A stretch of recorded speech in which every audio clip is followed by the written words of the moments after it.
If someone asked you who the richest people in history were, who would you name? Perhaps a billionaire banker or corporate mogul like Bill Gates or John D. Rockefeller. How about African King Musa Kita I? Ruling the Mali Empire in the 14th century CE, Mansa Musa, or the King of Kings, amassed a fortune that possibly made him one of the wealthiest people who ever lived. But his vast wealth was only one piece of his rich legacy. When Mansa Musa came to power in 1312, much of Europe was racked by famine and civil wars. But many African kingdoms and the Islamic world were flourishing, and Mansa Musa played a great role in bringing the fruits of this flourishing to his own realm. By strategically annexing the city of Timbuktu and re-establishing power over the city of Gaul, he gained control over important trade routes between the Mediterranean and the West African coast, continuing a period of expansion which dramatically increased Mali's size. The territory of the Mali Empire was rich in natural resources, such as gold and salt. The world first witnessed the extent of Mansa Musa's wealth in 1324, when he took his pilgrimage to Mecca. Not one to travel on a budget, he brought a caravan stretching as far as the eye could see.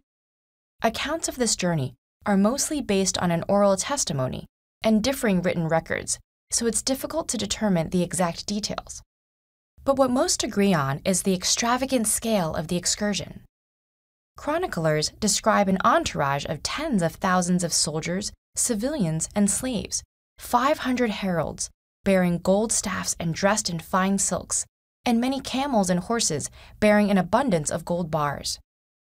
Stopping in cities such as Cairo, Mansa Musa is said to have spent massive quantities of gold, giving to the poor, buying souvenirs, and even having mosques built along the way. In fact, his spending may have destabilized the regional economy, causing mass inflation. This journey reportedly took over a year, and by the time Mansa Musa returned, tales of his amazing wealth had spread to the ports of the Mediterranean. Mali and its king were elevated to near legendary status, cemented by their inclusion on the 1375 Catalan Atlas. One of the most important world maps of medieval Europe, it depicted the king holding a scepter and a gleaming gold nugget. Mansa Musa had literally put his empire and himself on the map. But material riches weren't the king's only concern.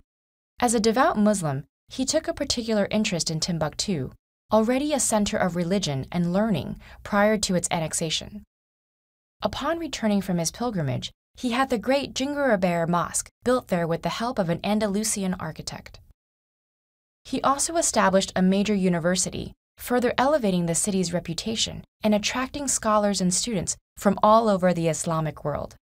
Under Mansa Musa, the empire became urbanized, with schools and mosques in hundreds of densely populated towns. The king's rich legacy persisted for generations, and to this day, there are mausoleums, libraries, and mosques that stand as a testament to this golden age of Mali's history.